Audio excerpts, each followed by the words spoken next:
बाप रे बाप, ये क्या साड़ी पहनी है तुमने? आज तुम्हारी शादी है, इतनी घटिया साड़ी। हे भगवान, ये कैसे लड़के से शादी कर रही हो तुम? रेखा और जया दोनों सगी बहनें थी। सगी बहनें होने के बावजूद दोनों में काफी ज्यादा फर्क था। जया सांवली थी और रेखा दूध की तरह बिल्कुल सफेद। इस बात का रेखा को बहुत ज्यादा घमंड था। जया पढ़ाई खत्म करने के बावजूद अपनी माँ का घर के कामों में खूब हाथ बटाती थी, पर रेखा किसी काम को हाथ नहीं लगाती थी। रेखा बहन, तुम भी थोड़ा बहुत काम में हाथ बटा दिया करो। जब देखो सारा दिन माँ लगी रहती है। मैं भी तो माँ के साथ काम करती हूँ। मैं नहीं करने वाली कोई काम वाम। मेरे गोरे गोरे हाथ भला कोई काम करने के लिए बने हैं? कैसी बातें करती हो जया?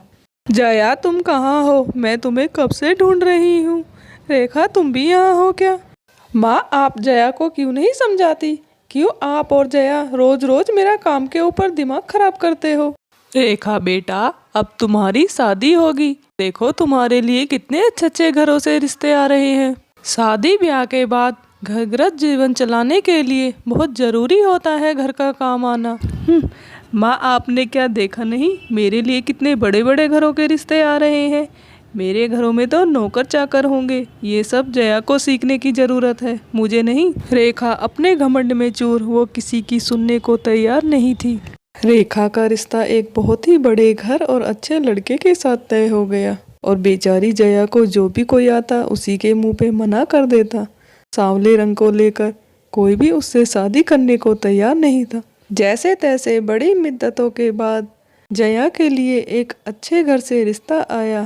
तो लड़का तो काफी अच्छा था, पर वैसे बहुत गरीब था और जया भी लड़के के अच्छे व्यवहार को देखकर शादी के लिए हाँ कह देती है। दोनों बहनों की शादी एक ही दिन के लिए तय हो जाती है। अरे बाप रे बाप, ये क्या साड़ी पहनी है तुमने? आज तुम्हारी शादी है, इतनी घटिया साड़ी। हे भगवान, ये कैसे लड़के से शादी कर रही हो तुम? जया रेखा की बातें सुनकर बिल्कुल चुपचाप सहमी सी थी। मेरा लहंगा देखो कैसे सोने के तारों से जड़ा है और मेरी चुनरी कैसे चमचमा रही है। मेरे आगे तो तुम बिल्कुल फीकी लग रही हो। उसे रेखा की बातों से कोई फर्क नहीं पड़ने वाला था। वो जैसी थी अपने आप में बहुत खुश थी। जया और रेखा की दोनों की शादी हो गई। उनकी विदाई के बाद दोनों अपने अपने ससुराल चली गई। जया बेटा देखो, वैसे तो मैं बहुत गरीब हूँ, मेरे पास अच्छे अच्छे गहने नहीं हैं तुम्हें देने के लिए, पर हाँ, मैं तुम्हें अपनी पलकों पर बिठाकर अपनी बेटी की तरह प्यार करूँगी। ये आप कैसी बातें कर रही हो माँ जी? मैं भी तो एक गरीब परिवार से हूँ। मुझे गरीबी और अमीरी से कोई फर्क नहीं पड़ता। मुझे तो बस आप लोगों का प्यार चाहिए और कुछ नहीं।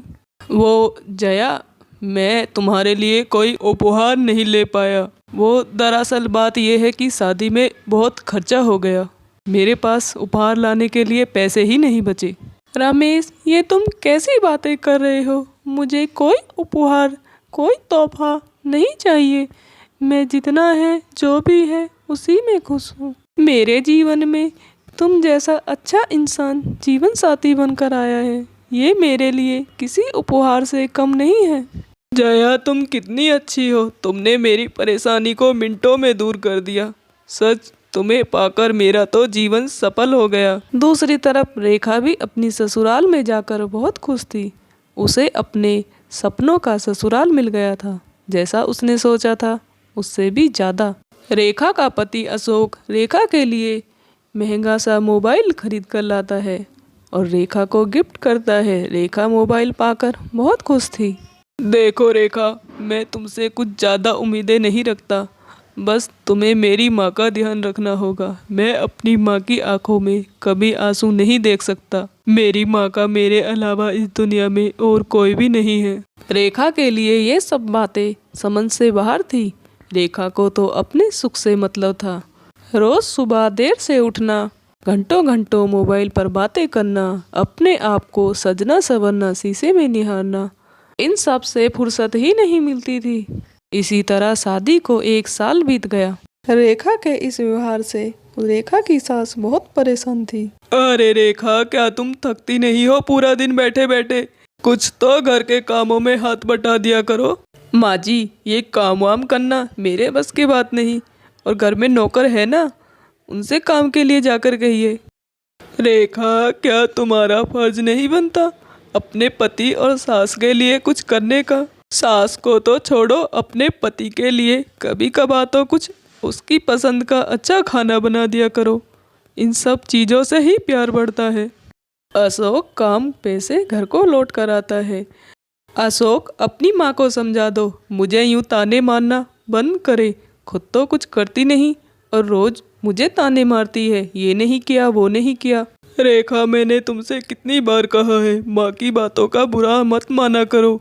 और माँ कौन सा तुम्हें गलत कहती है, वो तो तुम्हें समझाने के लिए ही कहती है। अशोक, तुम और तुम्हारी माँ मुझे ना ही समझाओ तो ही बेहतर है। मैं कोई दूध पीती बच्ची नहीं हूँ। और हाँ, वो मेरा सोने का हार तुम लाए कि नहीं? रेखा, मैं तुम्हें कितनी बार महंगे महंगे तोहफे दे चुका हूँ, पर तुम हो कि तुम्हें हर महीने कुछ न कुछ। मेरी कंपनी बहुत घाटे में चल रही है, मैं महंगे तोहफे अभी नहीं दे सकता तुम्हें। और तो और घर में रोज कलेश कर कर रखती हो। मैं इस चिक से बहुत परेशान आ गया हूँ, ना बाहर शांति है ना घर में। रेखा अशोक की बातें सुनकर जोर जोर से रोने लगती है। ये सब तो बहाने हैं अशोक, तुम मुझसे अब प्यार ही नहीं करते और मैं तुम्हें छोड़कर अपने मायके जा रही हूँ। मैंने कितनी बार कहा तुम्हें, मुझे वो सोने का हार दिला दो। वहाँ दूसरी तरफ जया अपने ससुराल में बहुत खुश थी। जो भी उसका पति कमा कर लाता उसे देता और वो उसे बड़ी ही समझदारी से खर्च करती। अपनी सास और पति की खूब सेवा करती। अरे जया बहू, थोड़ा बहुत काम मुझे भी करने दिया करो। जब देखो सारा दिन खुद ही अकेली लगी रहती हो, थकती नहीं हो क्या? माँ जी, घर में काम ही कितना है, हम 3 ही तो लोग हैं और मुझे काम कर कर बहुत खुशी मिलती है। अपनों की सेवा कर कर बहुत अच्छा लगता है। सच बहू, मैंने कोई जरूर पुण्य किए होंगे जो मुझे तुम्हारे जैसी बहू मिली है, इतनी पढ़ी लिखी और इतनी समझदार। तुमने मेरे इस छोटे से घर को सुरग बना दिया है। जी देखिए, मैं आपसे कुछ बातें करना चाहती हूँ। आप किराए पर गाड़ी चलाते हैं, क्यों ना आप अपनी गाड़ी खरीद ले? हाँ जया, चाहता तो मैं भी हूँ, पर मेरे पास इतने पैसे नहीं हैं।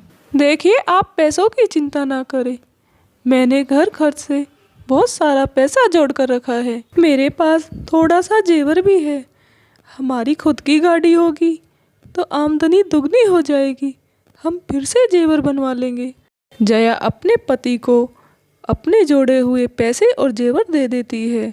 उसका पति उनसे गाड़ी निकलवा कर अच्छी आमदनी करने लगता है। जया देखो, मना मत करना, मैं तुम्हारे लिए सोने का हार लाया हूँ।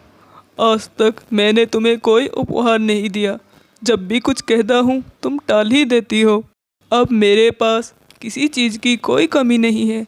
अच्छा घर और 10-10 गाड़ियाँ चलती हैं मेरी किराए पर।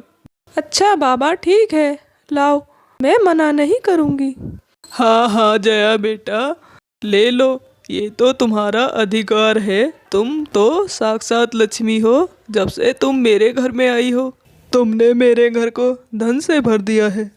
सचमुच जिस घर में तुम्हारे जैसी बहू हो, उस घर में भला किस चीज़ की कमी हो सकती है। और बेटा, आज तो तुम अपने मायके भी जा रही हो, तो हार पहन कर ही जाना। जया अपने पति के साथ अपने मायके जाती है। उसके रंग ढंग को देखकर रेखा चौंक जाती है। रेखा की माँ रेखा को समझाते हुए कहती है, ससुराल छोड़कर मायके में आ गई हो, ऐसे थोड़ी ना होता है। देखो, अपनी जया बहन से कुछ सीखो, कैसे उसने अपने घर कृत जीवन को कैसे सुरग बना लिया है। हाँ दीदी, माँ बिल्कुल ठीक कह रही है, हमें चीज़ों से ज़्यादा अपनों से प्यार करना चाहिए। इस तरह मायके आने से रिश्ते सुधरते नहीं और बिगड़ते हैं। अशोक एक बहुत अच्छा लड़का है, मुसीबत के वक्त तुम्हें अपने पति के साथ होना चाहिए। जया, तुम बिल्कुल ठीक कह रही हो, मैंने कभी तुम्हारी और माँ की सुनी ही नहीं। मैं अपने ससुराल कल के कल ही जाऊंगी। आज मेरी आंखें खुल गई तुम्हें देखकर। मैंने अपने पति अशोक और सास का बहुत दिल दुखाया है। मैं उनसे हाथ जोड़कर अपनी गलती की माफ़ी मांगूंगी। तो मेरे प्यारे दोस्तों, कैसी लगी हमारी कहानी आपको? हमारी कहानी अच्छी लगी हो तो लाइक, कमेंट और सब्सक्राइब कर ले और बेल आइकन का बटन दबाना ना भूले।